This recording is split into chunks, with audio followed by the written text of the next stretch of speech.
Mars media நேயர்களுக்கும் அன்பர்களுக்கும் இந்த நாள் இனிய நாளாக அமைய எல்லாம் வல்ல இறைவனை பிரார்த்திக்கின்றோம். இந்த சேனல் உங்களுக்கு பிடிச்சிருந்தா மறக்காம சப்ஸ்கிரைப் பண்ணுங்க, ஷேர் பண்ணுங்க, லைக் பண்ணுங்க, கமெண்ட் பண்ணுங்க.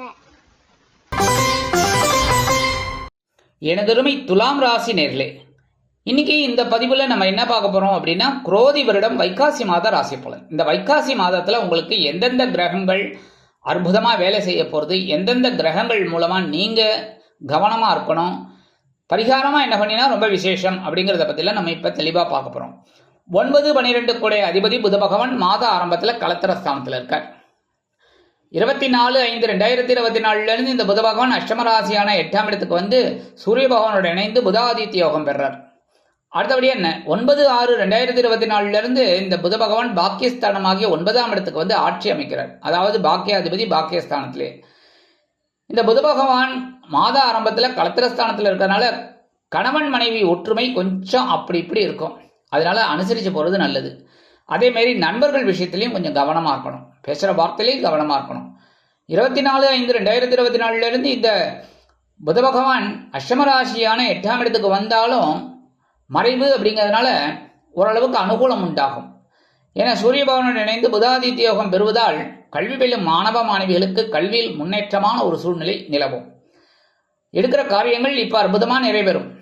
9/6/2024 இருந்து இந்த புத பகவான் எங்க வரப்போறார்னு பதில்னா, பாக்கியஸ்தானமாகிய 9ஆம் இடத்துக்கு வந்து ஆட்சி அமைக்கிறார். தந்தையார் வழி உறவினர்கள் ஆதரவாக இருப்பார்கள். பூர்வீக சொத்துக்கள் உங்க கைக்கு வரத்துக்கு வாய்ப்புகள் இருக்கு. ராசிநாதனும் அஷ்டமாதிபதியுமான சுக்கிர பகவான் மாத ஆரம்பத்துல களத்திரஸ்தானத்துல இருக்கார். 20/5/2024 இருந்து அஷ்டமராசியான 8ஆம் இடத்துக்கு வந்து ஆட்சி அமைக்கிறார். 13/6/2024 இருந்து பாக்கியஸ்தானமாகிய 9ஆம் இடத்துக்கு வந்துடுறார். இந்த உங்க ராசிநாதன் சுக்கிர பகவான் மாத ஆரம்பத்துல களத்திரஸ்தானத்துல இருக்கிறதுனால எல்லா விஷயத்திலையும் கவனமா இருக்கணும். முதல்ல வாழ்க்கை துணை, அடுத்து நண்பர்கள். கவனமா இருக்கணும், பேசுற வார்த்தையில, எடுக்கிற காரியங்கள்லையும் கவனமா இருக்கணும். 20ஆம் தேதியிலிருந்து, அதாவது 20/5/2024 இருந்து இந்த சுக்கிர பகவான் அஷ்டமராசிக்கு வந்து ஆட்சி அமைக்கிறார். இங்க மறைவு அப்படின்னாலும் சில காரியங்கள் உங்களுக்கு அற்புதமா நிறைவேறும். மனசுல இருந்த கவலைகள் எல்லாம் குறையும். எடுக்கிற காரியங்கள் அற்புதமா நிறைவேறும். சில பேருக்கு பார்த்தீங்கன்னா விலை உயர்ந்த பொருட்களை வாங்கி மகிழும் வாய்ப்புகளும் உண்டாகும். வெளியூர் அல்லது வெளிநாட்டு பயணங்களின் மூலம் சில நன்மைகளை நீங்கள் எதிர்பார்க்கலாம்.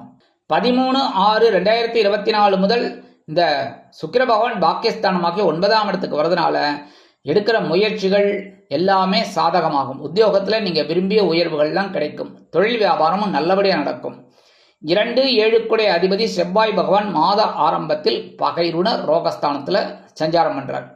அதனாலே மனசுல தைரியம் இருக்கும். எடுக்கிற காரியங்கள்ல ரொம்ப சிரத்தையா இருப்பேள். அதுக்குண்டான ஒரு வெற்றிகள் உங்களுக்கு கிடைக்கும்.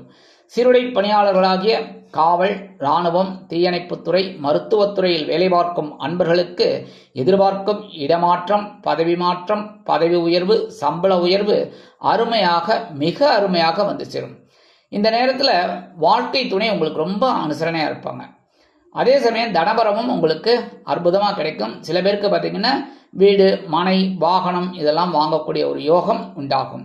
எப்போ வாங்கப்பட்ட நிலம் இப்போ உங்களுக்கு அற்புதமா ஒன்று சேல்ஸ் ஆகும், இல்லைன்னா வீடு கட்டுவேல்.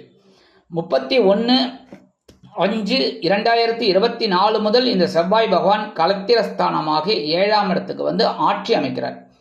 அந்த வகையில நண்பர்கள் விஷயத்துல கொஞ்சம் கவனமா இருக்கணும். எடுக்கிற காரியங்கள்ல ரொம்ப அக்கறை எடுத்துக்கணும். தொழில் வியாபாரத்துல, உத்தியோகத்துல அக்கறையோடு வேலை செய்யணும். அதே சமயம் வாழ்க்கை துணையோட உடல் ஆரோக்கியத்துல சிறப்பு அக்கறை எடுத்துக்கங்க. லாபாதிபதி சூரிய பகவான் அஷ்டமராசியில் இருக்கார். 8ஆம் இடம் அப்படின்னாலே கொஞ்சம் பிரச்சனைகள் உண்டாகலாம். என்ன அப்படின்னா உஷ்ண கிரகம், அதே சமயம் பித்ருக்காரகன், உங்களுக்கு வந்து லாபாதிபதி. அதனால உத்தியோகத்தில் இருக்கிறவாலும் சரி, தொழில் வியாபாரத்தில் இருக்கிறவாலும் சரி, ரொம்ப கேர்ஃபுல்லாக எல்லா வேலைகளையும் செய்யணும். அதே சமயம் எடுக்கிற காரியங்கள்லையும் கவனமாக இருக்கணும்.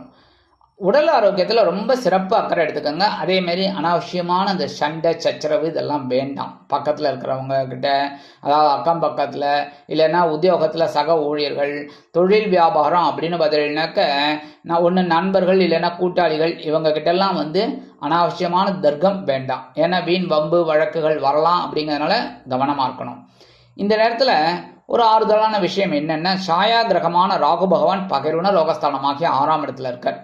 அது உங்களுக்கு சத்ரு ஜெயம் உண்டாகும். அதுக்காக சும்மா சண்டை போடக்கூடாது பக்கத்துலலாம். ஏன்னா எனக்கு ராகு வந்து ரொம்ப பவர்ஃபுல்லாக இருக்கார் அப்படின்ட்டு சும்மா அனாவசியமாக பக்கத்து வீட்டுக்காரங்க கிட்ட இந்த மாதிரிலாம் சண்டை போடக்கூடாது. சரியா? அந்த வகையில் உங்களுக்கு சத்ரு ஜெயம் உண்டாகும். உத்தியோகத்திலையும் நீங்கள் வைக்கிறது தான் சட்டம். நல்லபடியாக ஒரு வேலையை செய்யறதுனால மேல் அதிகாரிகள்லாம் உங்ககிட்ட ரொம்ப அனுசரணையாக இருப்பாங்க. தொழில் வியாபாரத்துலேயும் சரி இவர் சொன்னால் கரெக்டாக இருக்கும், இந்த கூட்டாளி சொன்னால் கரெக்டாக இருக்கும் அப்படின்னு சொல்லி உங்கள் மேலே ஒரு பெரிய அபரிமிதமான நம்பிக்கையெல்லாம் வைப்பாங்க. இந்த இடத்துல சமூக அந்தஸ்து உங்களுக்கு கிடைக்கும். மதிப்பு மரியாதை இதெல்லாம் கிடைக்கும். இந்த வெளிநாட்டில் போய் வேலை செய்கிறது, வெளியூரில் போயிட்டு வேலை செய்கிறது, இல்லை வெளிநாடு அல்லது வெளியூர் போயிட்டு படிக்கணும்னு நினைக்கிற குழந்தைகள்லாம் அற்புதமாக இந்த முன்னேற்றத்தை எடுத்துக்கலாம். மற்றொரு சாயா கிரகமான கேது பகவான் விரயஸ்தானமாகிய 12ஆம் இடத்துல இருந்துட்டு குருவோட பார்வையை வாங்கிட்டு இருக்கிறதுனால சில பேருக்கு ஆன்மீக பயணங்கள் உண்டாகும். அதே சமயம் குலதெய்வ பிரார்த்தனைகளை அருமையாக நிறைவேற்றி மகிழ்வீர்கள். 3, 6 அதிபதி குரு பகவான் அஷ்டமராசியில் இருக்கார், 8ஆம் இடம். ஆனால் இந்த இடத்துல என்னென்னா சூரிய பகவானோட சேர்ந்துடுறார். அதனாலே உங்களுக்கு சில நன்மைகள் உண்டாகும். உத்தியோகத்தில் உயர்வுகள் இதெல்லாம் கிடைக்கிறதுக்கு வாய்ப்புகள் இருக்குங்க. இருந்தாலும் எல்லா விஷயத்துலையும் கொஞ்சம் கவனமாக இருக்கணும். முக்கியமாக உடல் ஆரோக்கியத்தில் சிறப்பு அக்கறை எடுத்துக்கோங்க. இளைய உடன்பிறப்புகளின் மூலம் சில குழப்பங்கள் வரலாம். அப்படிங்கிறதுனால அந்த இளைய உடன்பிறப்புகள் வழியில் நீங்கள் கொஞ்சம் கவனமாக இருக்கணும்.